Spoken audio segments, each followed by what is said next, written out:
Bonjour à tous. Nous abordons maintenant notre 6e et dernière halte de Carême. Nous terminons ainsi notre parcours à grandes enjambées du Credo, après avoir vu dans ce mystère de la Sainte Trinité le Père, le Fils dans son incarnation, dans le mystère de la rédemption, et puis l'Esprit Saint. Nous allons aborder maintenant la question des fins dernières, c'est-à-dire ce qui nous attend à notre mort, et puis aussi ce mystère des fins dernières. Alors c'est vrai qu'il faudrait dire un mot en fait entre l'Esprit Saint et les fins dernières, dire un mot de l'Église. Je crois en l'Église, une sainte catholique et apostolique. C'est un élément important du credo. En fait, vous voyez, il nous manquerait un samedi après-midi pour l'aborder. Alors je ne vais pas avoir le temps de le faire aujourd'hui, mais vous pourrez trouver sur ma chaîne apprendre-à-prier.net un enseignement sur l'Église. Alors, avant de commencer donc cette dernière halte de Carême sur les fins dernières, eh bien, je vous propose qu'on se confie à l'Esprit Saint pour que ce soit lui qui illumine notre intelligence. Au nom du Père et du Fils et du Saint-Esprit. Amen. Esprit Saint, nous t'invitons parmi nous cet après-midi. Viens en chacun de nous, en chacun de nos cœurs, éclaire notre esprit, notre intelligence. Donne-nous d'entrer dans ce grand mystère d'amour qu'est toute cette révélation chrétienne que tu nous communiques à travers la Bible, à travers la tradition de l'Église, à travers le magistère. Merci Esprit Saint de nous conduire, merci de guider l'Église, merci de conduire chacun de nous. Et puisque c'est toi qui nous fais prier, nous nous tournons vers le Père avec les mots que nous a appris Jésus. Notre Père, qui es aux cieux, que ton nom soit sanctifié, que ton règne vienne, que ta volonté soit faite sur la terre comme au ciel. Donne-nous aujourd'hui notre pain de ce jour. Pardonne-nous nos offenses, comme nous pardonnons aussi à ceux qui nous ont offensés. Et ne nous laisse pas entrer en tentation, mais délivre-nous du mal. Au nom du Père et du Fils et du Saint-Esprit. Amen.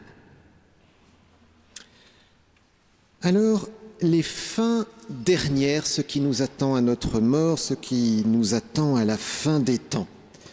Alors évidemment, ce sont des choses qui ne sont pas forcément précisées dans le détail, mais la Bible et la tradition à partir de la Bible nous donnent en fait beaucoup d'éléments et on peut dire que nous ne sommes pas sans rien savoir de ce qui nous attend. La première chose qu'il convient de souligner, eh bien, c'est déjà notre foi en la vie après la mort, la foi en la résurrection. Et ça, c'est quelque chose qui n'est peut-être pas évident dans l'histoire, et même peut-être d'ailleurs à notre époque. Il faut bien voir que dans la Bible, c'est une révélation qui a été progressive. Si vous prenez l'Ancien Testament, eh bien en fait, vous trouverez dans l'Ancien Testament certains passages où on a l'impression que l'auteur biblique ne croit pas en la vie après la mort, ne croit pas en la résurrection, où il pourrait y avoir peut-être vous voyez, une persistance du peuple, on vit dans sa descendance, on continue à vivre à travers ses enfants, mais pas forcément encore directement une espérance en la résurrection individuelle. Et par exemple, le psaume 88, « Ma place est parmi les morts, avec ceux que l'on a tués, enterrés, ceux dont tu n'as plus souvenir, qui sont exclus et loin de ta main. Fais-tu des miracles pour les morts? Leur ombre se dresse-t-elle pour t'acclamer ?» Vous voyez, on est assez loin d'une espérance en la résurrection des morts. Ou encore, vous voyez, psaume 30, « À quoi te servirait mon sang si je descendais dans la tombe? La poussière peut-elle te rendre grâce et proclamer ta fidélité ?» Mais quand même, petit à petit, eh bien, il y a une espérance qui va commencer à naître, à grandir, et on va commencer à imaginer un séjour des morts. Alors, donc une sorte de vie après la mort, mais quand même vraiment amoindrie. vraiment diminué. Vous voyez, c'est ce qu'on appelle le Sheol, le séjour des morts, un peu la survie des morts comme une ombre d'existence sans valeur et sans joie. Et puis petit à petit, eh bien, cette espérance en la résurrection des morts va se constituer, va se développer. Et on a ainsi de très beaux textes, par exemple dans le livre de Job. C'est moi qui le contemplerai, oui moi, mes yeux le verront et il ne sera pas étranger. Alors on peut traduire de différentes façons. Par exemple, on peut dire « de ma chair, je verrai Dieu ». Vous voyez, donc ce livre de Job, on a quelque chose de la résurrection des morts. Et puis on a des psaumes qui, eux, vont vraiment dans cette direction. La souligne, ce sont des psaumes aussi qui seront cités pour être en appui, en preuve de la résurrection de Jésus, notamment le psaume 16, enfin 15 ou 16 selon les numérotations. « Mon cœur se réjouit, mon âme exulte et ma chair demeure en sûreté, car tu ne m'abandonnes pas au séjour des morts, aux enfers, tu ne laisses pas ton fidèle voir la fosse, voir la corruption. » Et dans le discours de Pierre en acte 2, à la Pentecôte, ce premier discours de Pierre vraiment vigoureux où il dit vous avez crucifié Jésus, mais Dieu l'a ressuscité. Et il cite ce psaume en disant voyez, David avait prophétisé que le corps de Jésus ne se décomposerait pas, qu'il ne mourrait pas. Enfin, si qu'il mourrait, mais disons qu'il ne se décomposerait pas, puisqu'en 3 jours, voilà, le corps n'a pas eu le temps de se décomposer, mais qu'au contraire, il est ressuscité. Il y aurait pareil le psaume 73. Et ça, notamment dans le siècle et demi qui précède la venue de Jésus, eh bien, c'était très présent dans le peuple juif, en particulier si vous lisez le 2e livre des martyrs d'Israël, le 2e livre des Maccabées, on dit aussi. On a une persécution très forte contre le peuple juif. Et il y a un très beau récit, notamment d'une mère qui voit sous ses yeux ses 7 enfants être mis à mort, torturés et mis à mort. Et ces enfants rendent témoignage en l'espérance en la résurrection, elle aussi. Et voici ce que dit l'un d'eux. « Mieux vaut mourir de la main des hommes en tenant de Dieu l'espoir d'être ressuscité par lui. » Là, on est 150 ans avant Jésus. Voilà, il y aurait évidemment bien d'autres passages. On peut penser aussi cette vision d'Ézéchiel, de ces ossements qui se recouvrent de chair, de nerfs, et puis le souffle qui vient en eux, et ça fait une grande armée qui reprend vie. Donc cette espérance en la résurrection des morts, elle n'est pas immédiate, on pourrait dire, mais petit à petit, elle se met en place, elle se développe. Et à l'époque de Jésus, eh bien, elle est assez bien installée, on pourrait dire, notamment parmi les pharisiens. On aime bien critiquer les pharisiens, et dans l'évangile, souvent, il y a un certain nombre de choses contre les pharisiens, mais les pharisiens, eux, au moins, ils croyaient en la résurrection des morts, ce qui n'était pas forcément le cas des sadducéens, qui, eux, étaient plutôt la haute classe sacerdotale. Voilà, et d'ailleurs, si vous lisez les Actes des Apôtres, il y a un moment assez extraordinaire où Paul, donc il est en prison, il est interrogé. Et donc il y a des Juifs qui viennent au procès et Paul sait qu'il y a des pharisiens et des sadducéens. Et alors il s'amuse, il dit « c'est à cause de ma foi en la résurrection des morts que je porte ces chaînes ». Et là, en fait, sadducéens et pharisiens commencent à se taper dessus, et même physiquement, ce qui fait qu'on est obligé de sortir Paul de la mêlée. Enfin voilà, vous pouvez regarder ça dans les Actes des Apôtres. Alors, évidemment, Jésus, lui, il arrive et c'est vraiment la foi en la résurrection des morts qui prend toute son importance. Parce que parler de Jésus sans croire qu'il est ressuscité des morts, ça ne sert pas à grand-chose. Si c'est juste pour dire que c'était une belle figure qui a écrit de beaux textes, bon, voilà, c'est très bien, mais enfin, c'est pas pour ça qu'on est forcément réunis dans cette église. C'est la foi en la résurrection des morts devient même quelque chose d'essentiel et peut-être même une des choses les plus importantes. Saint Paul écrit ainsi dans la première lettre aux Corinthiens, au chapitre 15, et si vous voulez lire dans la Bible des passages un peu qui réfléchissent en la résurrection des morts et comment on ressuscite des morts et avec quel corps. Lisez première lettre aux Corinthiens, chapitre 15. Voici ce qu'écrit donc Paul. « Si le Christ n'est pas ressuscité, vide alors est notre message, vide aussi est votre foi. Il se trouve même que nous sommes de faux témoins de Dieu, puisque nous avons attesté contre Dieu qu'il a ressuscité le Christ, alors qu'il ne l'a pas ressuscité, s'il est vrai que les morts ne ressuscitent pas. Car si les morts ne ressuscitent pas, le Christ non plus n'est pas ressuscité. Et si le Christ n'est pas ressuscité, vaine est votre foi, vous êtes encore dans vos péchés. » Donc là, vous voyez, c'est très fort. Si le Christ n'est pas ressuscité des morts, en fait, ça ne sert à rien d'être chrétien. Voilà. Donc c'est vraiment un point central. Et puis Paul, vous voyez, à la fin dit, si le Christ n'est pas ressuscité, vous êtes encore dans vos péchés. Si le Christ n'est pas ressuscité, nous ne sommes pas sauvés. Le salut, c'est pas que la mort de Jésus, mais c'est aussi sa résurrection. Et il nous fait entrer dans sa vie éternelle. Je vous renvoie aussi donc à la halte précédente sur le salut, sur le salut. Alors, le Christ est ressuscité des morts pour que nous ressuscitions aussi, mais alors concrètement, comment cela va-t-il se faire? Et c'est là où je vous propose de voir un peu plus précisément qu'est-ce qui nous attend à la fin des temps et à notre mort. C'est ce qu'on appelle les fins dernières. Les fins dernières, ça veut dire qu'il n'y a pas d'autre fin après. Alors, il y a 4 fins dernières. Première fin dernière, notre mort, avec le jugement particulier, le ciel, l'enfer, et puis le jugement dernier. Voilà. Alors, prenons les choses un peu dans l'ordre, et déjà essayons de voir un peu le déroulé général. Le déroulé général. Quand on meurt, qu'est-ce qui se passe? Eh bien, notre mort, c'est la séparation de l'âme et du corps. Notre corps, il va dans un cercueil, il va se décomposer, et notre âme, elle, immédiatement, va devant le Seigneur, et c'est ce qu'on appelle le jugement particulier. Là, à l'issue de ce jugement, il y a 3 possibilités qui commencent à l'instant même, le ciel, le purgatoire ou l'enfer. Le purgatoire n'est pas une fin dernière parce que ce n'est que transitoire. Si on est au purgatoire, on sait qu'on ira au paradis. Voilà, c'est quand même une bonne nouvelle. Vaut mieux aller directement au ciel, mais enfin en tout cas, si on est au purgatoire, on sait que ça se terminera bien.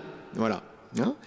Et puis, c'est pas fini, parce que la dernière étape, c'est la venue du Christ en gloire à la fin des temps, jugement dernier, et lors de ce jugement dernier aura lieu la résurrection complète, et en particulier la résurrection de notre corps, de notre chair. On le dit dans le credo tous les dimanches, je crois en la résurrection de la chair. Et notre âme, qui sera déjà soit au ciel, soit en enfer, soit au purgatoire, là retrouvera son corps, parce que nous sommes inséparablement un corps et une âme.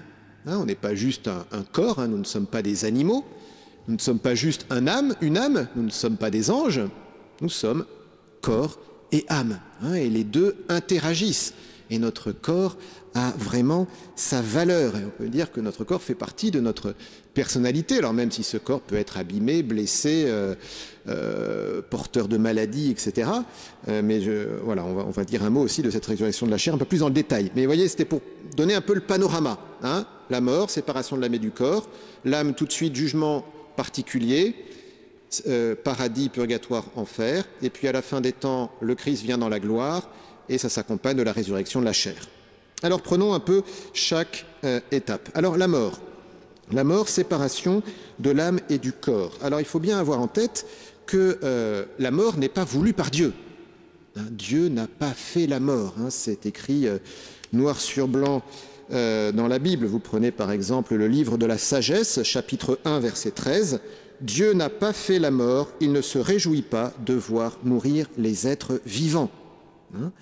Et chapitre 2 du livre de la sagesse, Dieu a créé l'homme pour l'incorruptibilité, donc le fait de ne pas être dégradé par la mort. Il a fait de lui une image de sa propre identité. C'est par la jalousie du diable que la mort est entrée dans le monde. ils en font l'expérience, ceux qui prennent parti pour lui. Ceux qui prennent parti pour lui, en fait, malheureusement, c'est chacun de nous depuis le péché originel. Le péché originel fait que la mort entre dans le monde et que tous nous devenons mortels. Voilà, je ne reviens pas sur la création, je vous renvoie à la première halte et comment on peut voir ça aussi avec la théorie de l'évolution. Mais en tout cas, vous voyez, Dieu ne veut pas la mort. Il y a plein de choses qui se passent dans notre monde que Dieu ne veut pas. Voilà. Et on voit bien ça, vous voyez, lors de la résurrection de Lazare, la réanimation de Lazare, il faudrait plutôt dire, où Jésus pleure face à son ami qui est dans le tombeau depuis 4 jours. Et Jésus à Gethsémani, on va faire mémoire de cela dans quelques jours au cours de la Semaine Sainte, son âme est triste à en mourir et il est saisi d'angoisse face à cette perspective de la mort. Donc c'est vrai qu'il faut prendre au sérieux ce drame de la mort, mais que Dieu n'a pas voulu. Que Dieu n'a pas voulu. Et justement, la résurrection, c'est la réponse de Dieu à ce scandale de la mort. C'est que la mort, du coup, n'a pas le dernier mot. N'a pas le dernier mot. Alors, on pourrait développer longuement, j'avance dans le temps qui nous est imparti. À notre mort, séparation de l'âme et du corps, très bien, notre âme, vit ce qu'on appelle le jugement particulier. Alors, qu'est-ce que c'est que ce jugement particulier ? C'est le fait que nous nous trouvons face à Dieu avec ce qu'a été notre vie, et que, en fonction de ce qu'a été notre vie, en fait, nous nous positionnons pour ou contre Dieu. C'est pas que Dieu serait en train de nous condamner, mais en fait, c'est nous-mêmes, par la vie que nous avons menée, avec notre foi, nos œuvres, tout ce que nous avons fait, que nous allons nous positionner. Vous voyez ce qu'écrit Joseph Ratzinger à l'époque, dans un livre qui s'intitule « La mort et l'au-delà », que je vous conseille, c'est un très bon petit livre, pas très long, assez ancien, puisque c'est dans les années 70. Voici ce qu'il écrit. « Le Christ ne condamne personne. Il est, lui, pur salut, et celui qui se trouve à son côté se trouve dans le lieu du salut. La damnation ne dépend pas du Christ, mais elle est le fait de l'homme resté loin de lui. Elle consiste en ce que l'homme s'isole lui-même. La parole du Christ, en tant qu'offre de salut, devient alors manifeste. L'homme qui va à sa perte a lui-même tracé la ligne de séparation et s'est retranché du salut. Un seul homme peut mettre une limite au salut. » Et il écrit encore, « Le jugement consiste à mettre bas les masques, et c'est la mort qui les fait tomber. Le jugement, c'est simplement la vérité même, sa manifestation. » Voilà. Donc, en fonction de notre vie, est-ce que nous avons suivi Jésus? Est-ce que nous l'avons refusé? Voilà. Et c'est assez terrible parce que c'est le, voilà, le moment ultime. Et pour ça aussi qu'on prie pour avoir une bonne mort. D'ailleurs, Saint Joseph, c'est le patron de la bonne mort parce que vous savez qu'à sa mort, il était entouré de Marie et de Jésus. On fait quand même pas mieux pour être entouré à ce moment de la mort. Mais voilà, bref, vous voyez, donc de vivre de façon à pouvoir dire oui à Dieu, ne pas être séparé par des péchés qui nous couperaient radicalement de Dieu. C'est pas que la miséricorde de Dieu serait trop faible ou impuissante, mais c'est que par nous-mêmes, nous pouvons la refuser. Dieu nous respecte trop pour nous forcer à l'aimer et pour nous forcer à vivre avec lui toute l'éternité. Alors, ce jugement particulier, il a lieu à l'instant même de la mort. C'est pas des années après ou je sais pas trop quoi. C'est à l'instant même de la mort. Une bonne illustration de cela, c'est la parole de Jésus sur la croix. Luc 23, verset 43. Jésus lui déclara au bon larron, « Amen, je te le dis, aujourd'hui, avec moi, tu seras dans le paradis. » Aujourd'hui, avec moi. Vous voyez aussi que le bon larron, s'il a été crucifié, c'est pas qu'il était un enfant de cœur, c'est qu'il a dû tuer un certain nombre de personnes, enfin, ça ne devait pas être quelqu'un de recommandable. Mais il s'est tourné vers le Seigneur et donc il était ouvert au salut. Mais ça commence dès cet instant de la mort. Aujourd'hui, avec moi, tu seras dans le paradis. Il y aurait bien d'autres textes qui disent cela. Hein. Je n'ai pas le temps de tout développer. Alors, donc, jugement particulier, donc, de cela, donc cela débouche sur 3 états possibles, le paradis, le ciel, le purgatoire ou l'enfer. Alors, le ciel, hein, on espère aller au ciel, c'est quand même ça le plus intéressant, donc on va commencer par parler du ciel. Le ciel, qu'est-ce que c'est? Eh bien, alors on peut en parler de différentes façons.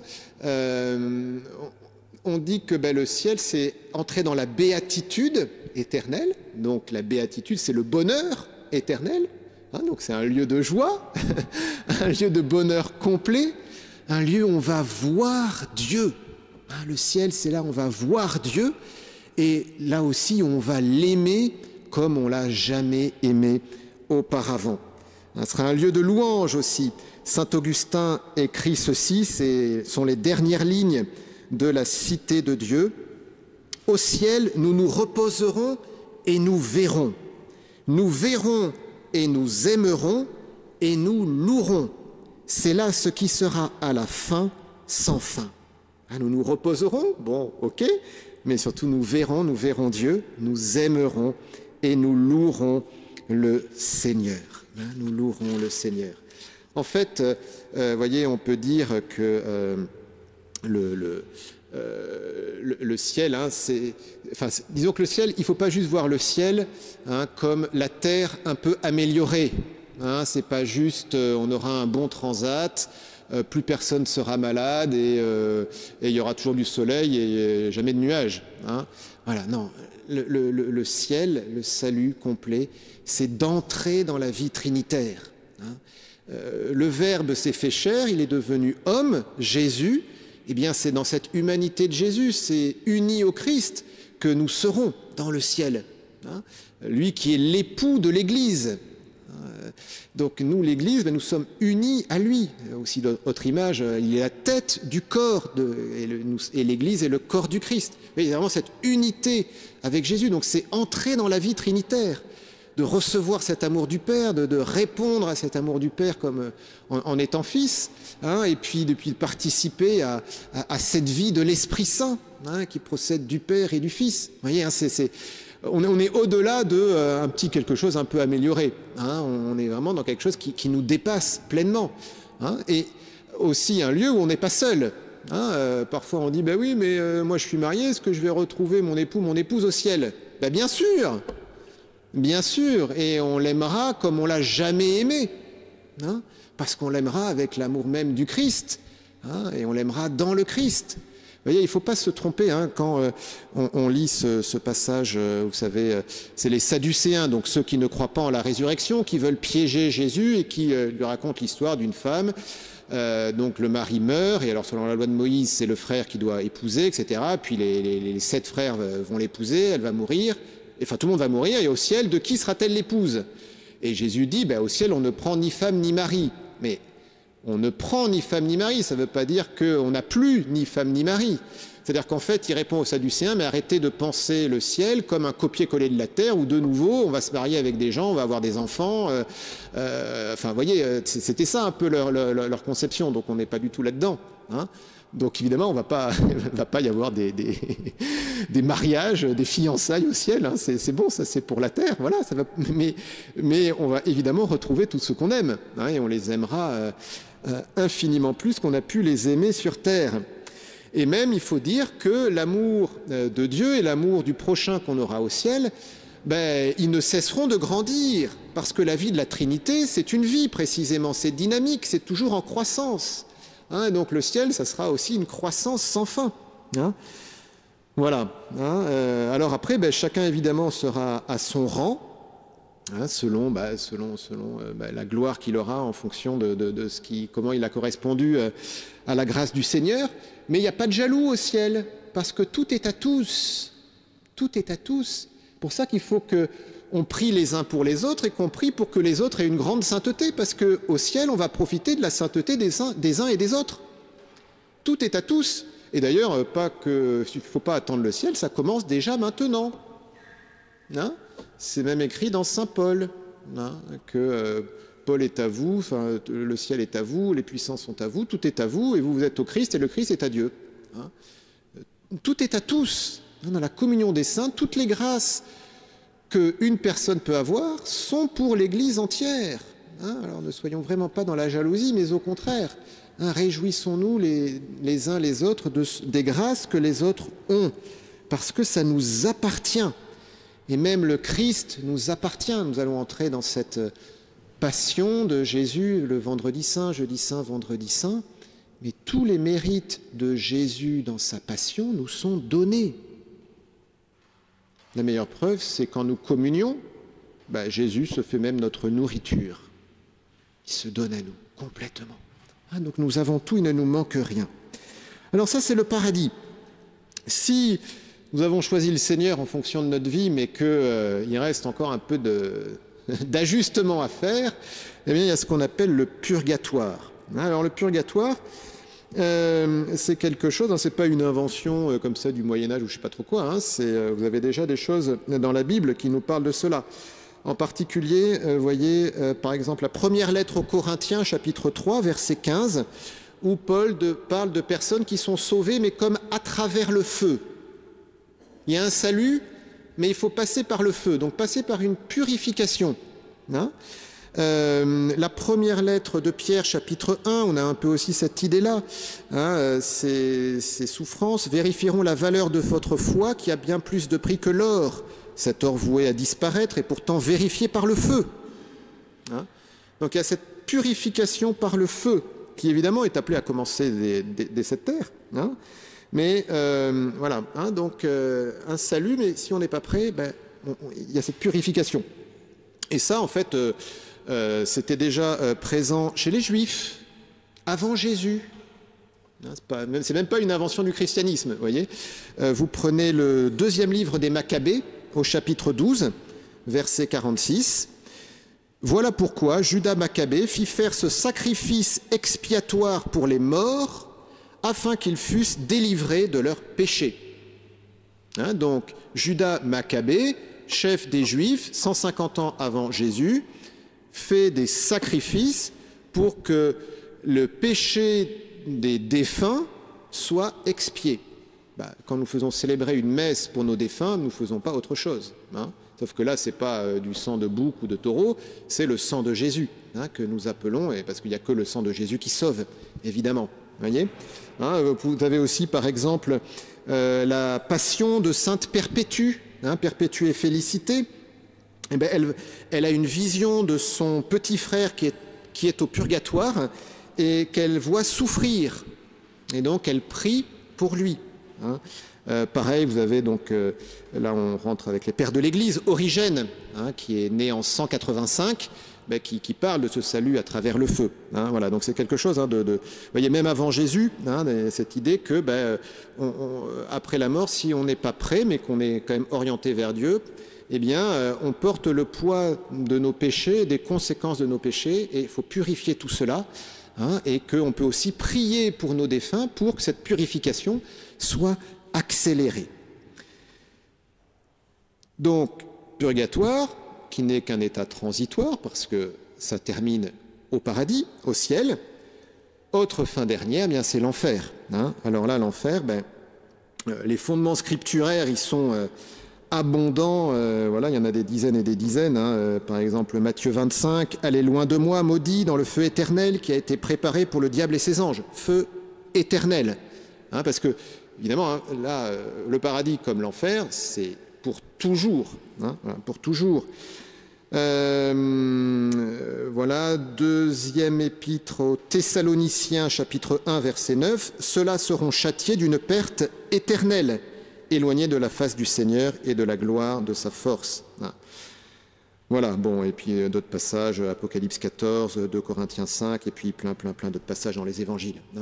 Alors l'enfer, évidemment, c'est un état terrible parce que c'est la séparation d'avec Dieu. Or, Dieu est la vie, Dieu est le bonheur, Dieu est l'amour, Dieu est la joie. Donc s'il n'y a pas Dieu, il n'y a ni amour, ni paix, ni joie, enfin voilà. Donc c'est évidemment terrible, mais comme je vous le disais là en parlant du jugement personnel particulier, bien c'est nous qui refusons le salut. On ne tombe pas en enfer comme on tombe dans un trou. Je n'avais pas vu, je suis tombé en enfer. Non, on choisit délibérément cela. Sauf que ce choix délibéré, ça peut être aussi parce que on a choisi délibérément de commettre des péchés qui nous séparent radicalement de Dieu. Hein, voilà. Donc, bon, voilà, je ne détaille pas forcément, hein, mais voilà, tout ça est évidemment bien attesté dans la Bible et dans la tradition de l'Église depuis les premiers siècles, voire même avant même Jésus. Hein. Alors, il ne s'agit pas d'avoir peur, hein, et sans doute qu'à une époque, on a un peu joué là-dessus. Thérèse de Lisieux, à la fin du XIXe siècle, sa retraite de préparation à la première communion comportait les thèmes suivants. Première instruction, la mort et la mort imprévue. Deuxième instruction, le jugement particulier. Troisième instruction, les tortures de l'enfer. Quatrième instruction, les communions sacrilèges. Cinquième instruction, le Christ qui souffre pour nos péchés. Alors tout ça c'est juste, hein, mais c'est vrai que ça donne quand même une tonalité, quoi. Hein, voilà. Alors il ne s'agit pas d'avoir peur, voilà, mais il s'agit juste de se dire que le salut c'est quelque chose de sérieux. Mais vous savez, c'est comme au foot, la meilleure défense, c'est l'attaque. Hein, donc l'enjeu, c'est pas d'avoir peur de l'enfer, l'enjeu, c'est d'aimer le bon Dieu et d'avoir envie d'aller au paradis. Hein, ok, voilà. Donc aimons Dieu et notre prochain pour les rejoindre au paradis et être heureux avec chacun. Dernière étape, et puis le temps passe, je vais aller assez vite. Dernière étape, c'est le jugement dernier. Donc ça, c'est à la fin des temps. À la fin des temps, qu'est-ce qui se passe? Eh bien, le Christ vient dans la gloire. Alors, on parle parfois du retour du Christ. Bon, l'expression, elle n'est pas forcément heureuse, parce que quand on parle de retour, hein, si je vous dis, bon, bougez pas, je reviens, ça veut dire que concrètement, je quitte cet endroit, je sors, et puis je reviens. Okay, c'est-à-dire que je pars. Sauf que Jésus a quand même dit, et ces dernières phrases de l'Évangile selon saint Matthieu, « Je suis avec vous tous les jours jusqu'à la fin des temps ». Donc, ok, le Christ dans son humanité est au ciel, mais enfin, il ne nous a pas quittés. Il est toujours là. Hein, et il est notamment là dans tous les tabernacles du monde. Hein, il est là, il est là. Vous voyez, hein, c'est le curé d'Ars qui une fois avait fait une homélie, juste en disant il est là, en tournant, en montrant le tabernacle, et il pleurait, il avait rien d'autre à dire qu'il est là. Hein. Donc Jésus, il est là. Il est là dans notre cœur, il est là dans l'Eucharistie, il est là dans sa parole, hein, voilà. Mais c'est sûr que c'est une modalité qui reste un peu voilée pour nous, hein, même dans l'Eucharistie, c'est sûr qu'il faut faire un acte de foi. Hein. Alors que là, il viendra dans la gloire, hein, et dans la Bible, hein, il est écrit que comme l'éclair en fait traverse le ciel, hein, on le verra de partout. Hein, on le verra de partout, donc on ne pourra pas rater ça. Hein, on ne pourra pas rater ça. Donc c'est devenu dans la gloire que nous attendons activement, nous prions pour cela. Hein. Vous savez qu'à chaque messe, on prie pour la venue du Christ dans la gloire. À la fin du Notre Père, le prêtre continue, « Délivre-nous de tout mal, Seigneur, donne la paix à notre temps », etc. Nous qui attendons que se réalise cette bienheureuse espérance, en fait, une citation de la lettre à Tite, que se réalise cette bienheureuse espérance, l'avènement de Jésus-Christ, notre Sauveur. Hein, c'est Tite, chapitre 2. Donc on attend cela, hein, on attend cela. Jugement définitif, parce que ça sera jugement un peu du Christ sur toute l'histoire, hein, et le dévoilement de tout sur tout, on pourrait dire, et puis vraiment le triomphe absolu du Christ. C'est sûr que le Christ a remporté la victoire d'une façon définitive à la croix, et par sa résurrection, mais il reste que on souffre encore, il y a des maladies, il y a la mort, etc. Donc il faut encore que tout cela soit maintenant pleinement manifesté, ce qui aura lieu à la fin des temps. Hein, il faut désirer cette fin des temps, il ne faut pas en avoir peur, il faut la désirer, parce que cette fin des temps, c'est enfin la victoire complète de Jésus. Hein, on ne cesse de se plaindre qu'il y a des malheurs dans notre monde et dans chacune de nos vies, mais là, enfin, ça sera fini. Hein. Alors, jugement final, et là, ce qui va se passer, c'est la résurrection de notre corps, hein, la résurrection de la chair. Alors ça, c'est un mystère, mais quand même, on peut en dire quelque chose. Saint Paul nous dit dans la lettre aux Philippiens, chapitre 3, que notre corps ressuscité sera conforme au corps de gloire du Christ. Donc si on se pose la question, comment on va ressusciter? Eh bien, il faut regarder comment Jésus ressuscite. Comment Jésus ressuscite-t-il? Il ressuscite avec son corps, et on le reconnaît. Et c'est un vrai corps, parce que c'est même un corps qui a mangé. On sait même ce qu'il a mangé, Jésus. Vous vous rappelez ce qu'il a mangé? Il a mangé du poisson grillé. Hein, voilà. Donc, c'est un vrai corps. Hein, on a pu le toucher. Hein, mets ta main dans mon côté. Voilà, je ne suis pas un fantôme. Un vrai corps. Et en même temps, c'est un corps qui a des propriétés particulières, puisque c'est un corps qui apparaît, qui disparaît, qui passe à travers les murs, qui est peut-être à plusieurs endroits en même temps, vous voyez. Hein, et un corps, ben, il y a les stigmates de sa passion, mais en même temps, il n'y a plus de douleur, il y a plus... voilà. Hein, donc, un corps transfiguré. Alors, est-ce qu'on peut en dire plus? Je ne sais pas, mais enfin, en tout cas, ça nous donne déjà des choses.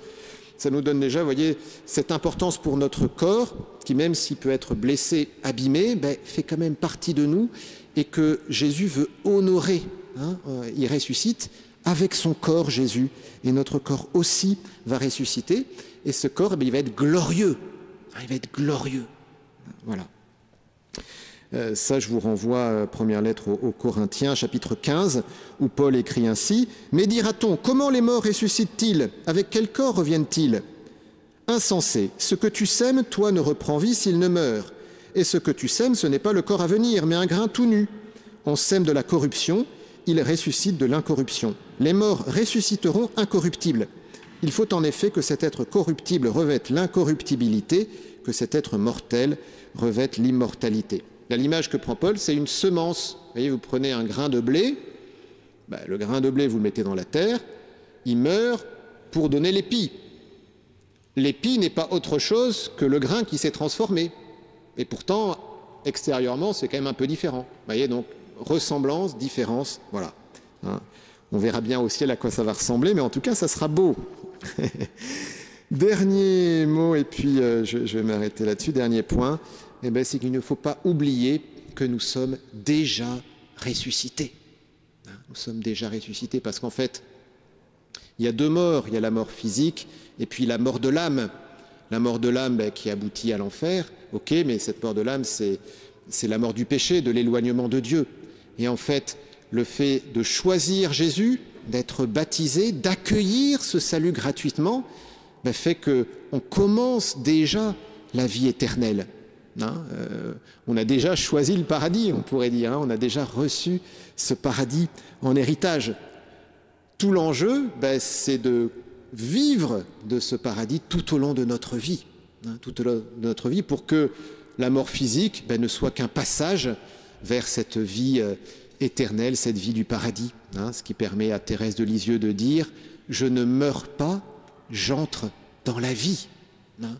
Ou même de dire, je ne sais pas tellement ce que j'aurai plus au ciel que ce que j'ai sur la terre, parce qu'en fait, j'ai déjà tout par la foi. Hein. Tout nous est déjà donné par le Seigneur, mais c'est de façon voilée. Il faudra attendre la fin des temps pour que tout soit dévoilé. Mais goûtons déjà tout ce que nous avons et tout ce que le Seigneur nous donne. Alors, pour terminer, eh bien, je vous propose qu'on se tourne vers la Vierge Marie, elle qui vit déjà hein, cette résurrection de la chair. L'Assomption de la Vierge Marie, c'est la fête de la résurrection de notre chair, de ce salut complet qui rejoint tout notre être. Alors nous nous tournons vers elle pour lui confier eh bien, cette semaine sainte que nous allons vivre, pour que vraiment elle nous aide à la vivre saintement. Je vous salue Marie, pleine de grâce, le Seigneur est avec vous. Vous êtes bénie entre toutes les femmes, et Jésus, le fruit de vos entrailles, est béni. Sainte Marie, Mère de Dieu, priez pour nous pauvres pécheurs, maintenant et à l'heure de notre mort. Amen. Le Seigneur soit avec vous. Que Dieu Tout-Puissant vous bénisse, le Père, le Fils et le Saint-Esprit. Amen. Bon après-midi et bonne semaine sainte.